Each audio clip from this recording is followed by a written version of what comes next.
Good morning, good afternoon, and good evening, everybody. Thank you for tuning into another Supatease video. We've got a lot to talk about in this one. The game is borked. It's broken, but there is a way to fix it. We have last-minute class changes and updates before the reset to cover, and we have some interesting tinfoil hat theories as to how MMR is working currently in Battleground Blitz with some pretty wild accusations. So let's get started. The first thing that you might have noticed after logging in today is that you can't queue rated PvP, although you can see that I can click it and I can see it, but you probably can't. Okay, and that is because of who knows why. It's broken. It's borked. But there's a way to fix it, and this is how you fix it. Rated PvP solo queues are locked. What you're going to want is to take this script right here at the bottom of this post. It's been confirmed by Blizzard that you're not breaking TOS if you use this script and you really want to queue today because it's been broken. The script I'll put in the description down below. I'll link all of these articles that we're going over basically in the description down below. But this is going to allow you to queue rated PvP. You just put this into the chat box. I can show you. You just enter the game. You press enter. You make sure that there's no space before the run. You press enter. It'll work, and then you can click on this and you'll be able to see, even though it's grayed out. You're gonna have to do that every time you log into a character. So maybe like save that macro somewhere. This guy might try and kill me, but we're not gonna worry about it. Okay, we're not gonna. Okay, maybe I'm gonna worry about it a little bit, man. I'm trying to make a video. Okay, can you chill out? Can you chill out, bro? I'm gonna need this guy to chill out right now. I don't know what I'm doing on my Shadow Priest, bro. I'm in full greens. I just made this guy for fun, bro. Okay, I'm just about to kill you though, because you're interrupting my video, and that was really rude. So we're doing this thing now, okay? We're doing this thing now. This is a shake-up, bro. This is a shake-up. This is a shindig and a shake-up, okay? That druid better not just interfere on my... This is just... Oh, he's coming to help me? Oh, no, he's not. He is not. He is not. He is not a friend. He is a foe. But it is perfectly fine, because I'm just going to kill you both in full greens. Don't worry about it. I got this. I got this, guys. I got this, guys. We'll get right on to the most important part of the video here in just a second, because I got to kill some people that are making me really cranky right now on my Shadow Priest, okay? I'm just going to be jumping down here. This guy's trying to kill me while I'm AFK. That's it, dude. That's it, dude. I almost want to edit you out of the video, but I'm not going to. We're out of here, bro. We're out of here. We got news to cover. We got important things. There you go. That's how you're going to be able to queue rated PvP. We sorted that stuff out. Last minute class tuning that has a lot of people up in arms. Obviously, there was a lot of tuning up here. I've got that covered. I'll have it linked in the video at the end of this one if you want to see those details. But more specifically here, we've got changes for Mistweaver and Paladin and Beast Mastery Hunter.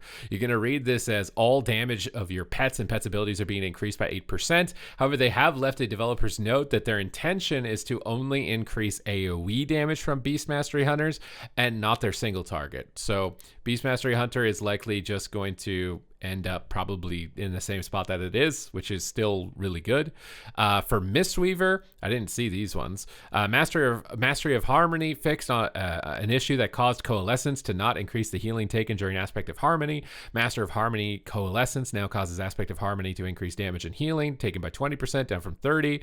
After fixing a bug that prevented this from healing taken to be functioning, we found that we needed to reduce its effect. So this doesn't mean anything. It's just exactly the same. I'm glad that I took the time to read that, and I'm glad that you guys took the time to listen to that part of this.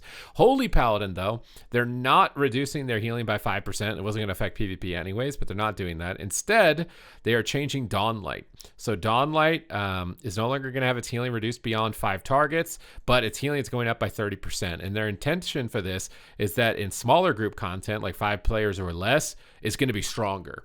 And I was reading some tweets, and Sidu seems to think that this is basically an 8% increase. Or no, this is 8% of your overall healing. So it's a 30% increase to 8%. So it is like a minor buff here to Holy Paladin that's coming in at the last second. I got really excited when I saw this, and I was like, maybe they're going to revert some of the Death Knight nerfs. Nope. You guys are still, you're pooched. I'm sorry. Death Knights, RIP. The same thing happens to you every expansion. You're probably used to it at this point. We're going to move on. We're moving into the controversy. We're going to move into the drama, okay?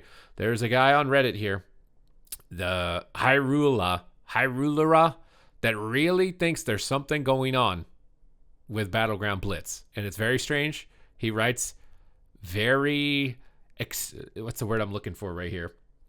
He writes over the top. I think it was explained to me as like news speak or something when I was looking at this first of all in the stream. He basically tries to summarize like that there's some sort of underbelly of players in Battleground Blitz that is just like totally rigging the ladder. And the thing is win trading has been prevalent in World of Warcraft at pretty much all levels of the game, whether it's for PvE or PvP, right? And it usually only really happens at the top level. You are not stuck at 1200 because of people queue syncing or win trading, because number one, it's just impossible. There's too many people playing at that MMR bracket. And then number two, it's too much of a coin flip on top of the number of people that you have, that if you queue sync, there's a good chance you're going to be on opposite teams. So it's not, I really don't think that this is affecting the 1500 rating. Could definitely be implications at the highest level, especially if you think about, you queue up at the same time with another DPS buddy and they're playing their ult, but you both have MMR. And if you get on the same team, you both try really hard to win. If the alt gets on the other team, they throw the game to let this guy win.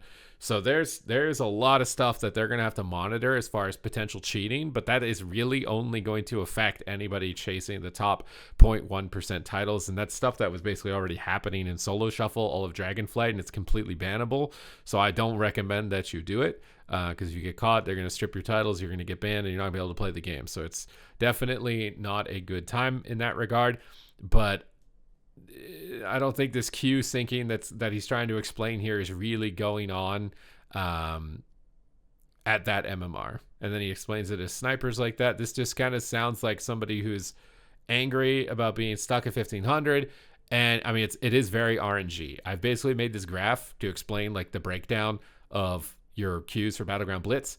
30% of your overall games, you're going to automatically win. Doesn't matter how bad you play. Doesn't matter what you do. You're going to win 30% of them. 30% of them, you're going to automatically lose. So you could have returned every flag, been the best defender, got tons of points for your team, top kills, top damage, and you're still going to lose sometimes. That's just the way that it is. 30% auto loss, 30% auto wins. It comes down to noticing when you're in that situation. And then 40% of the games that you play, you will have some sort of impact, like some clutch 1v1. Maybe you took a base back at the last second, or you ninja'd something, or you did a great job defending and holding, and you're going to feel like you have an impact. So as long as you don't somehow bork your auto wins and you win like half of the games where, you've got to basically do something in the game and your impact will matter, you're going to go up in rating because you have a 50% win rate, which is pretty much how all solo queue systems work. They're just trying to keep you at 50%, and you'll go up in rating at that point. But if you're somehow borking your auto wins or not winning at least half of these portions, you're gonna have a hard time.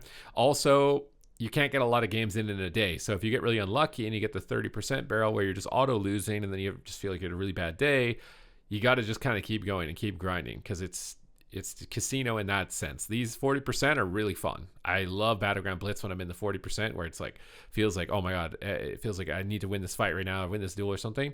The auto wins, they feel good because you win. And then the auto loss obviously feels really bad because it feels like, what's going on? How can I not possibly win? But this is how basically I've broken down the math for myself personally and my experiences on all the characters that I've played so far.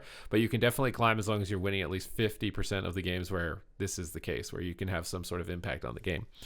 But then he goes into ladder manipulation. He goes into win trading.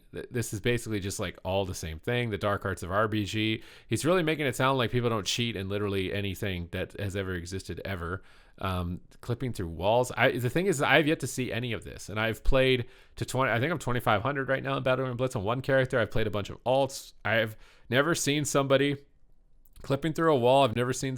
I did back in the day in other expansions in rated BG see like fly hacking, kick bots, and all that type of stuff, but I have not run across that specifically in any of my games. Now, obviously, when I start a new character, I'm lower MMR. I've seen players that, they're not really the best. They don't know what they're doing. It's the first time they've played, and it's like they're just figuring out how to play the game. So this isn't like they're deliberately griefing to win trade the other team when they're at that MMR. This is something that's really only going to happen at the end of the season at the highest portion of the ladder. Multi-boxing could be the same thing, although if you multi-box and queue into yourself, I have a feeling that that's probably going to be bannable, so I wouldn't recommend that. Also, if you multi-boxed and queued into yourself and you're on the same team, you'd probably lose. So you're rolling a 50-50 on that. I don't really see this as being like a huge thing. And then this whole like Blizzard is in on it. They're not, man. They're really not. This is just cheaters going to cheat. Happens in every game. Shooters, wall hackers, all that type of stuff. It's up to them to try and find systems to detect it, ban it, make it more reportable and obvious. But I really think that this is going down the rabbit hole. Now, if we want to talk about MMR and Solo Shuffle stagnating, that is definitely a knob that I feel like is, more controllable on Blizzard's end, obviously not related to cheating at all. But for Battleground Blitz, outside of the, the RNG side of it, just because there's so many players, so your impact is sometimes going to have nothing, or whether you win or you lose, is leading to that more RNG nature. But I've got guides on my channel to cover how you can really maximize that RNG in terms of getting wins for yourself and to get you out of elo hell. I've had players come into my stream and tell me that those videos have been helping them. So make sure you hit the subscribe button if you want to stay tuned to that content. Again, I'll link to all these articles if you want to go through them yourself, if you find it entertaining to read this thing. But I'm not reading it again here because it's a little bit way too over the top for me. I just wanted to give a little summary of it. I've been Rookie talking about it. I've seen a lot of people linking it around now, and it just seems like a little bit excessive and a little bit over the top, and probably not even close to 100% accurate. So other than that, thank you very much for tuning into the video. Hope you enjoyed it, and I will see you in the next one.